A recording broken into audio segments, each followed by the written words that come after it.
আসসালামু আলাইকুম, welcome back to my new blog video. বাড়িতে আসলাম, গ্রামের বাড়িতে এসে তো আমাদের উঠানের অবস্থা দেখে আমি তো পুরাই মাথা ঘুরাচ্ছে। কীভাবে হাঁটবো, বৃষ্টি পড়ে একবারে কাদায় ভরে গেছে, হাঁটার মতো কোনো ব্যবস্থাই নেই, এমন একটা অবস্থা। আর 4-5 দিন ধরে এমন বৃষ্টি হচ্ছে, সারাদিন ঝিরিঝিরি বৃষ্টি হয়। তো যাই হোক, অনেক কষ্ট করে চলে আসলাম আমার বাবির কাছে। আর এখানে এসে তো এই তো ছোট্ট মিনি বিড়ালটার সাথে অনেক দুষ্টামি করতেছিলাম। বাবি নিয়ে আসলো কাঁঠাল, আর এত মজার কাঁঠাল খেয়ে তো আমার অনেক ভালো লাগছে। আর আমি গুনতেছিলাম একটা কাঁঠালে কয়টা কুশ ছিল, তো কয়েকটা কুশই ছিল, তবে কাঁঠালটা অনেক মজার ছিল। আর বাড়িতে আসলে দেখেন সবাই একসাথে বসে আড্ডা দেই, সারাক্ষণ সবাই একসাথেই থাকি, বাচ্চারাও সবাই অনেক আনন্দ করে। আর রাতের বেলা আমি ভাবির জন্য পিঠা বানাচ্ছিলাম, এটা হচ্ছে তেলের পিঠা বানাইছিলাম।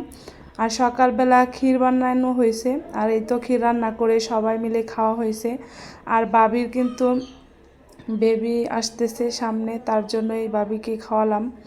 বাড়িতে এসেই তো দেখতেছিলাম যে অনেক সুন্দর সুন্দর পেয়ারা গাছের মধ্যে, আর বৃষ্টি পড়ার পরে তো পেয়ারা গাছ অনেক সুন্দর হয়ে গেছে, একবারে পরিষ্কার সবুজে ঘেরা, অনেক ভালো লাগতেছিল। পেয়ারা নামিয়ে খাচ্ছিলাম। আমার দাঁতেরও প্রবলেম আছে, পেয়ারা খেতে তেমন পারি না। আর এই তো দেখেন আমাদের উঠানের অবস্থা, একবারে পিছলা হয়ে গেছে, হাঁটা অনেক রিস্ক হয়ে যায়। তারপরেও যাচ্ছিলাম, আমার ছেলে আর সাথে বাচ্চারাও ছিল, সবাইকে নিয়ে সামনের দিকে যাব একটু ভিডিও করার জন্য। গ্রামে আসলে তো আসলে গ্রামের প্রকৃতি অনেক সুন্দর দেখা যায়, তার জন্যই সব কিছু আপনাদের সাথে শেয়ার করি।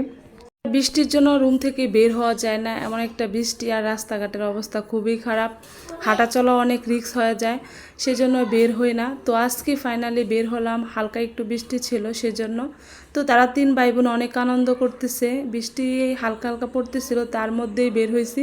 আর ওরা তো দৌড়াদৌড়ি শুরু করে দিছে, ওরা বাসায় মানে রুমের ভিতরে বন্দি ছিল, তো আমি ওদেরকে নিয়ে বের হলাম।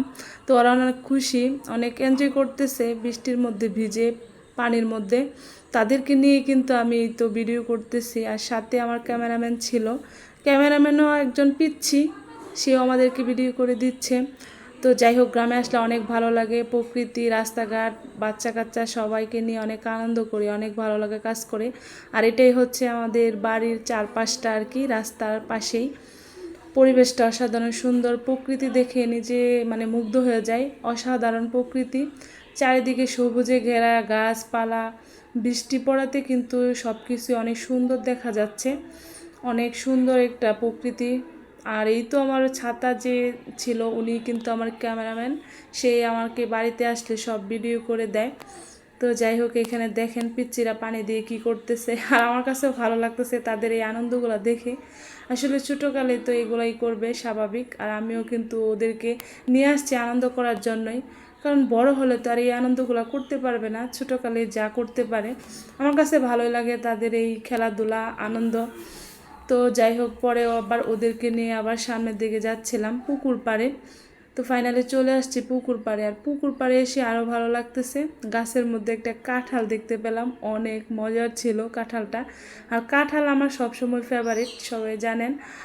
তো চারপাশে শুধু সবুজ আর সবুজ, আর এখানে এই তো গাছের মধ্যে উঠতেছিলাম। এই গাছটা অনেক আগের, এই গাছটার মধ্যে আমার অনেক স্মৃতি জড়িয়ে আছে, কারণ আগে যখন বাড়িতে ছিলাম তখন আমরা সবাই গাছের মধ্যে বসে থাকতাম, পুকুরে নামতাম এই গাছ দিয়ে। তবে এখন পুকুরে অনেক ঝোপঝাড় হয়ে গেছে, আগে তো পরিষ্কার ছিল। আর আমি এই গাছের মধ্যে একটু হাঁটাচলা করতেছিলাম। তবে আপনারা হয়তো বলতে পারেন যে আপনি পড়ে যাবেন, আসলে আমরা গ্রামের মেয়ে, আমরা গ্রামেই বড় হয়েছি, তো গ্রামের মেয়েরা কিন্তু অনেক ট্যালেন্ট থাকে, গাছে উঠতে পারা, পুকুরে নামা, মাছ ধরা, সব কিছুই পারে। তো আমিও মোটামুটি সবই পারতাম একটা সময়, এখন হয়তো করি না। আর এই তো গাছের মধ্যে কাঁঠাল চলে আসে, আর এটাই আমরা পেরে খাবো, অনেকটাই বাদুড়ে খেয়ে ফেলছে। আর এই তো এখানে গাছের মধ্যে অনেকগুলো জাম্বুরা হয়েছে, জাম্বুরাগুলাই দেখতেছিলাম যে বড় হয়েছে কিনা, পেরে খাওয়া যাবে কিনা। তবে আবারটি ছিল, মানে ছোটো ছিল, তেমন একটা ভালো লাগবে না, সেজন্য আর পারি নাই। তবে অনেক সুন্দর লাগতেছে, গাছের মধ্যে ফল দেখলে ভালোই লাগে। আর পুকুর পাড়ে আসলে তো আরও বেশি ভালো লাগে, চারপাশে অনেক সুন্দর প্রকৃতি পরিবেশ। তো যাই হোক, আজকের মতো এই পর্যন্ত, আল্লাহ হাফিজ।